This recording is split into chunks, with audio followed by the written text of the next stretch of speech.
to our next guest speaker. I have the pleasure and honor of introducing you to Joe Toscano, the founder and CVO of the Beacon, which stands for the Better Ethics and Consumer Outcomes Network, a social innovation organization that operates at the intersection of human centered design, social impact, and public policy. He's also the author of the bestseller book Automating Humanity, a TED Talker, an international keynote speaker, leading expert of the steering committee at the World Economic Forum, and yes, of course, his final, now I wouldn't say final, but the most recent achievement is that he was one of the Silicon Valley's tech ethics activists featured on the just released Netflix movie, The Social Dilemma. I hear it's a blockbuster. I think you should see it. I'm just waiting for this conference to be over so I can go and see that. I hope you are just as excited as I am to hear Joe's amazing journey from a technologist at Google to a data ethics activist. And it's an incredible story, and I would like you to hear it in his own words. So I will just give the stage back to Joe. Joe, the stage is all yours. Also, while we're getting that going, thank you for the intro. I am blushing right now, so it's very, very, very kind of you. Appreciate that a lot. Very excited about Social Dilemma as well, yeah, and even more excited to be here. So as we get this going, basically what I want to just tell everyone to speed it up a little bit. What I'm going to go over right now is my journey, because almost everyone asks me, how did you get into the position you're in? What did it take? How are you funded? How is all this working? What's your perspective on the industry? And so that's what I've put together for you right now. And I hope we can cover it in 15 or 20 minutes and give you a little bit of a inspiration into the industry a little bit. So there we go. Cool.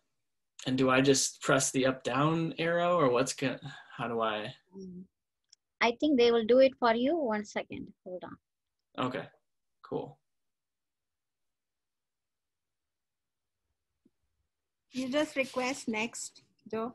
Just say next or tell me and I'll go. Okay, all right. Right on. Well, we'll start with where did I really start, which is in Nebraska. So let's go the next slide right there. And I'll start off with, this is my family at graduation. I'll start here. This was back in a time when we all congregated together and hugged and socialized outside. So I graduated. A lot of people ask me, like, what did I graduate with? I don't have a computer science background. I've taken some computer science courses. As a kid, I definitely did. I was pushed into that. I graduated high school with a 35 on the math section of my ACT, was pushed into computer science, decided I'm going to do the humanities instead, and actually didn't really fully know what I wanted to go to. So if you go to the next slide, I ended up graduating with a lot of different 2 degrees, psychology and journalism. Did a lot of data science in the psych world, won some awards in psychology, one of the top psych students, one of the top psych researchers, also had certificates from the National Academy of Sports Medicine, was kind of all over the map, loved a lot of different things, picked things up quick, and really what I saw as I was going through and why I have a bachelor's in journalism is because actually at the University of Nebraska, when I was going to school there, going on 10 years ago, there wasn't much of a computer science program. And so I was getting into psychology, I was doing all this data science, and I really wanted to, my parents were entrepreneurs, I really wanted to build products and improve the world through psychology.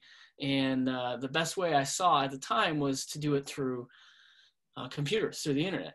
And so the bachelor's of journalism actually was because that was one of the only colleges that actually taught web design at the time. And so I have a specific focus in the creative side of journalism and visual expression and I guess visual literacy is what they called it. But that's learning how to code, learning how to design, learning how to do video, photo, a bunch of different things. And I combined that with my psych degree and then learned how to code more so on my side even more. I ended up creating a front end of a social media platform for one of my classes that was really just to build our portfolio site. Moving on from there, though, if we go to the next slide. So I graduated with all this different knowledge points, and my parents had no idea what I was doing. Everyone thought I was crazy. Literally everyone in the state, at the time in Nebraska 10 years ago, no one had ever heard of most of the stuff I was working on. So it's like I was talking to aliens. And I decided I need to move out to Colorado because that was going to be the nearest state that was going to give me an opportunity. I moved out there. I worked for this company here that you can see called Quick Left. Quick Left was a very engineering heavy company. There were 35 engineers and I was one of 2 product designers. So at the time I was spending my days probably 60% in design, 40% in code, learning from a bunch of really world-class engineers. We did really great work, but that company ended up getting acquired. And right as they were getting acquired, I knew something was happening, but I wasn't certain what. And so I decided I don't really want to stick around and figure out, I don't want to be on the short end of the stick. So maybe I should start looking for another job. And where that led me was, next slide, I ended up as a consultant for Google out in Mountain View. Out there, I was a designer by trade. Again, I had spent about 4 or 5 years at that point doing code. Freelance gigs, creative work on the side, things like that. So I've always been like one of those weird designers that knows how to code as well. I've always blended the middle and actually made my career of translating the 2 art forms. As I was working out at Google, the thing that got me was the data usage and some of the ethics behind the impact of their programs. In the psychology world, we have the prison experiment back at Stanford prison experiment. I believe some of the stuff that's going on with social media right now, this experimentation on society, is not so different than what was done in the prison experiment. It is in my opinion, a human rights abuse. And so as I was seeing that and seeing the way data is used, the way that programs are launched across the world into developing nations that may not be launched here simply to test them, several other, the way user testing was done, multiple factors, and not just at Google, but this was an industry standard thing. I just said, I can't do this anymore. I can't continue to do this. I learned a lot. I learned a ton about, scaling globally, about creating high quality products, the details required, the business practices, everything. But I just morally couldn't continue. So keep going. Next slide, please. Despite the fact that I had moved on and won many awards, like I think my team won 9 of them while I was there in that year as a consultant. So this is my company, RGA. I was consulting for Google, embedded in Google on a daily basis. I then won another award, 49 please, from the University of Nebraska back home. And this award night was the night that I remember, and I look back and it turned my life.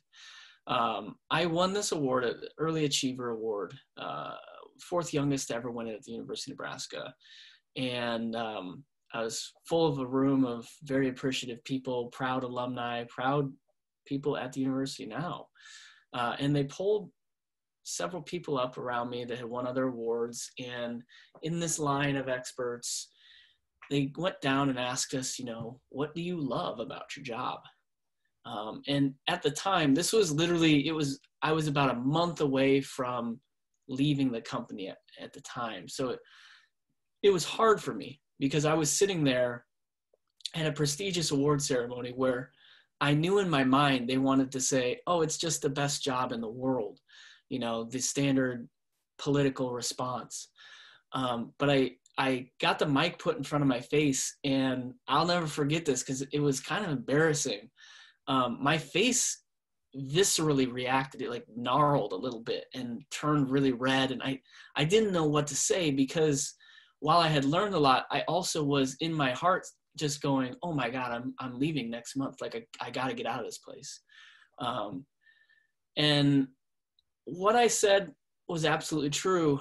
And it is what has led me to my career, I believe at this point, which is that what I did enjoy about my job and what I do enjoy about my job now today as well is that my role at Google was to walk in the room and to fight for and represent the end user of a product, to fight for their rights to a better experience, to a more humane experience, and a better world through technology.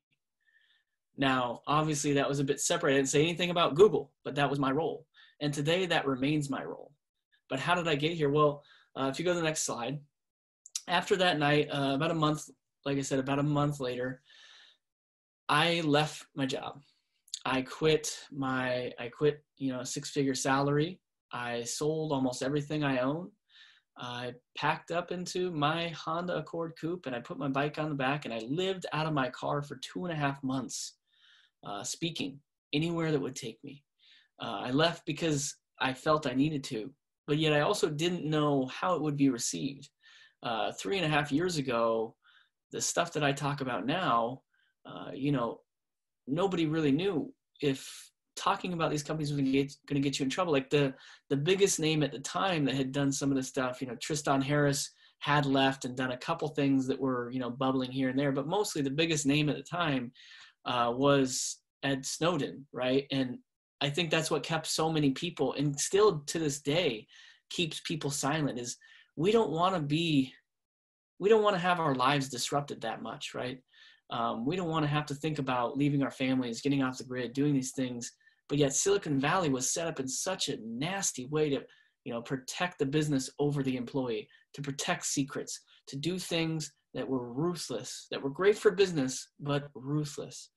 And so I left, and I did it this way because I sold all my stocks. I had nothing invested because I wanted to make sure there was no conflict of interest. I wanted to make sure that people could believe me and that I funded this, and I still have to this day, funded the entire thing. So yeah, I've spent the last 3.5 years traveling the world speaking. And if you go to the next slide, all funded by myself, oftentimes living on couches or out of my car, literally sleeping out of my car sometimes. I started off just driving and finding places because I built a name at that point. I started off, this is a SAP, it's a small group, but over time, as I kept knocking on doors, it continued to grow. People continued to get more interested in me. A lot of technologists knew what I was saying was true, but they weren't quite sure if they were allowed to say it as well. And so I found a lot of people pulling me in to speak a truth to their employer that, to be honest, they were a bit concerned to speak about themselves. And that's why I left, because I knew at the time I was 27 years old. I'm very healthy. I didn't really need health insurance like some people actually do. I didn't need to have a steady home. I didn't need some of these things because I was healthy and young and free. I knew it was just a time in my life to make a leap and to take a risk, because I knew there were, and there still are, a lot of people who want to take this leap, but who are scared or don't have the resources or need the health insurance or, so many other reasons. And so I said, I can do this, and let's see what happens. And so here you can see SAP, but if you continue to the next slide, over the time, it's gone much larger. I've gone from rooms of 10 or 20 to literally I've been in rooms of several hundred or up to low thousands speaking. And that has led, as the next slide will show you, has led to TED Talk, has led to international speaking circuits, a lot of impact. And it's not just that big impact. It's even going into, middle schools and high schools and talking to kids and talking to parents and all this. And along with it, if you go to the next slide, I've also launched a book. The book is called Automating Humanity. The purpose being to make a book that is accessible to society, right? There's so many books out there that are great and that are about these topics, but oftentimes they are, 3 inches thick and unreadable to the average human. My book, for technologists, you'll probably read the first section or 2, maybe 3 out of 4, and you'll be like, I kind of knew that. But the 4th section is where I propose the new ideas, and that's where a lot of the interest comes in for technologists. And then I have these technologists tell me, well, I didn't get a lot out of it besides that last section. And that's okay, because I made this for the people where I'm from, right? Remember at the beginning of the story, I told you when I came out of Nebraska, it was like I was talking to aliens.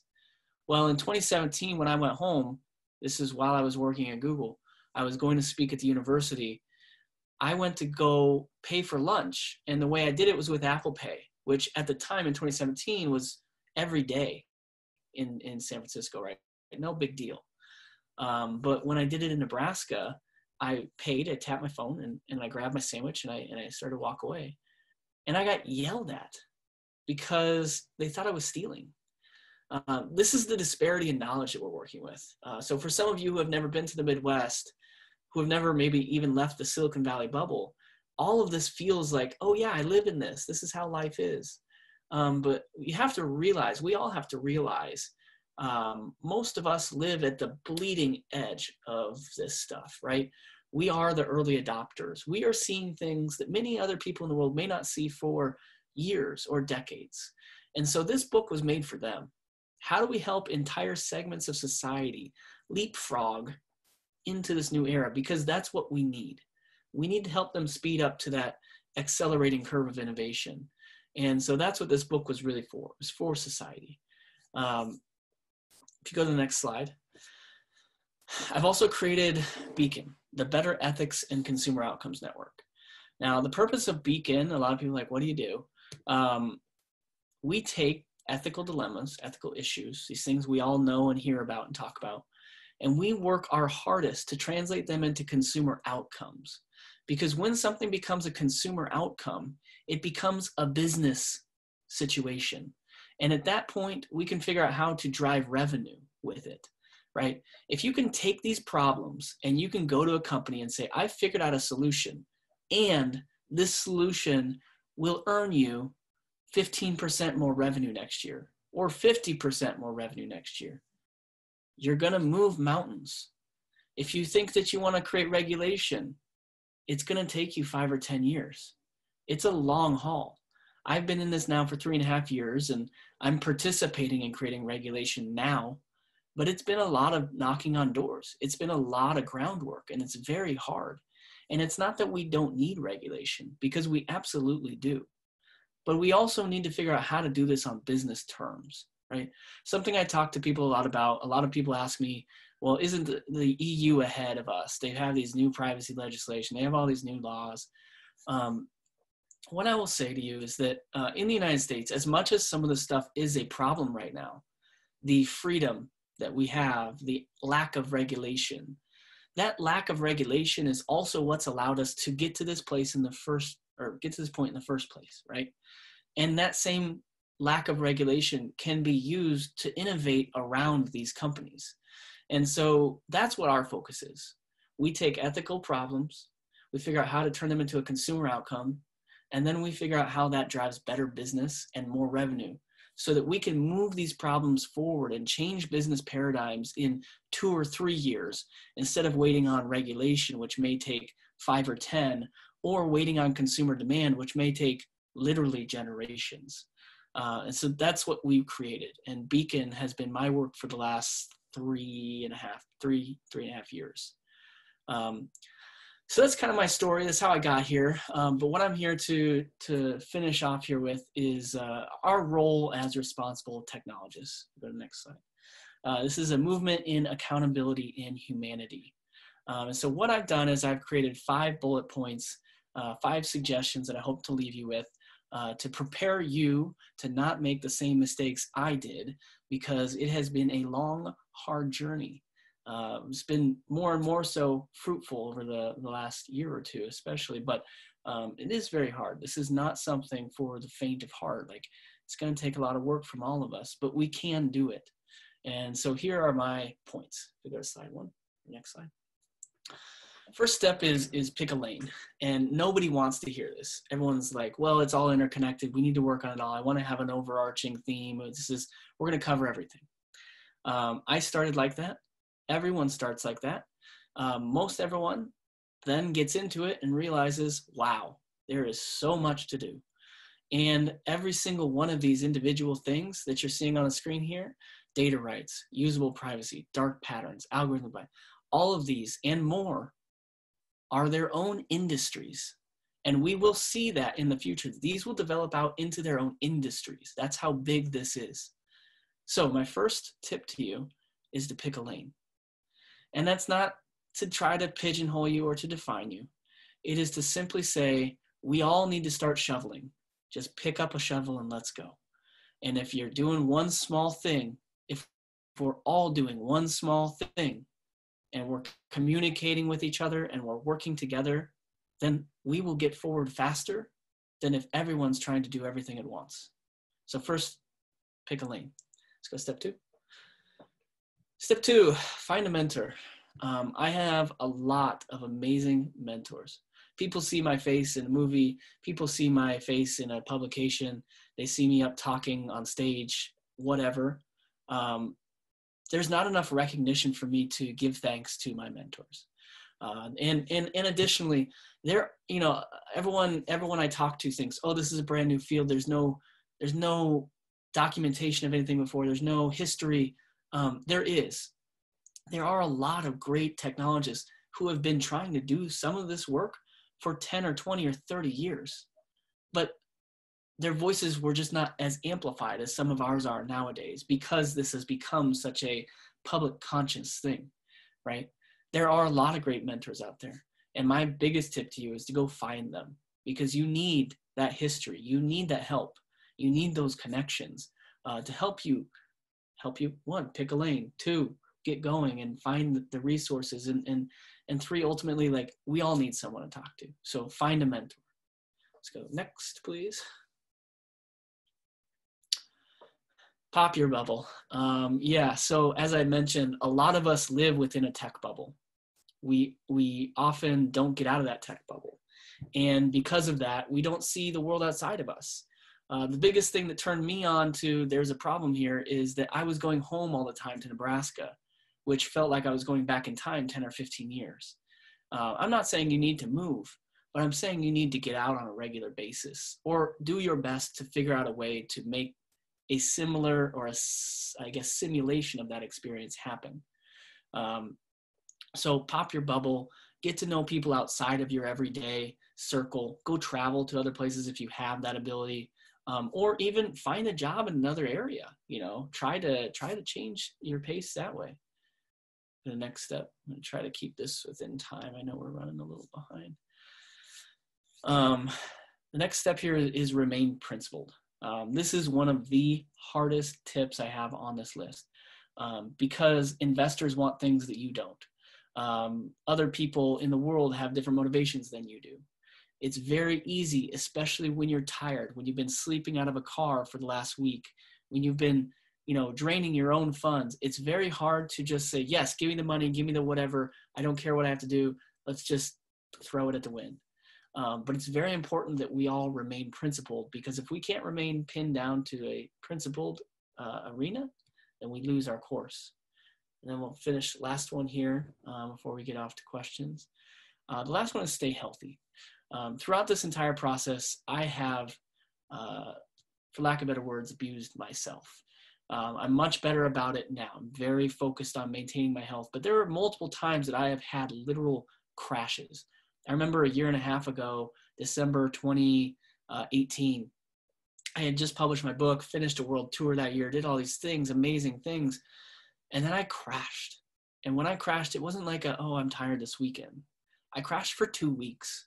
I was sleeping for 12 to 15 hours a day for 2 weeks, and I could barely get out of bed because I was so unhealthy. And one of my mentors pulled me aside and said, look, you need to lead some of this stuff. And if we need you to lead it, we need you to be healthy. That means taking off a weekend and relaxing. That means working 8-hour work days sometimes and putting things down, even though you may have the passion to continue for 12 or 16 a day. That means finding people to surround yourself with to help you and creating a larger impact by working with a community. So my last tip to you here is stay healthy. Pick a lane. Yeah, you can go to that. That's fine. Pick a lane, find a mentor, get out of your bubble, find people outside your bubble, remain principled, and stay healthy. Those are some of the 5 hardest things I think you're going to run into as a responsible technologist, but they are what will lead you to success. Go ahead. Yep, next slide.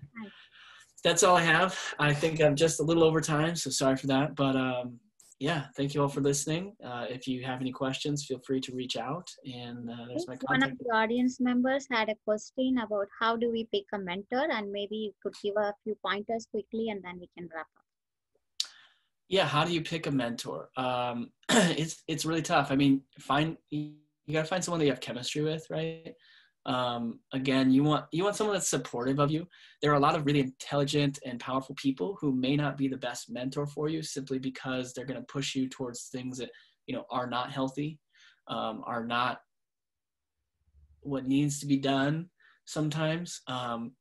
Just kind of follow those tips, right? Make sure that you test your mentor out and ask them questions. And if their principles don't align with yours, don't be afraid to walk away sometimes. There are lots of people in the world. There are lots of people, and there are lots of people that want to help right now. So, remain principled, stay true to yourself. And if you feel like it's upsetting your stomach a little bit when you're like working with someone or you're not comfortable, that's probably a sign. Great presentation, Joe, and so many things that you have pointed out. And especially, I really like the way that you actually at the end of your slide also pointed out the mental health issues associated with this, like stressing yourself to the max. So thank you so much. We just had it was it was like drinking out of a water fountain. I mean, like the fire hose they are saying, no? So it's like a lot of information coming out, and I'm sure the audience has more questions, but maybe they can follow up with you. Yeah, email me, find me on LinkedIn. I do have social media accounts. I'm not totally off the grid, but find me on LinkedIn. That's the best way to message me, or email me directly. Susanna, feel free to send out the info afterwards. That's yes, fine. I will definitely do that. Thank you, Joe. Thank you all for having me, and good luck.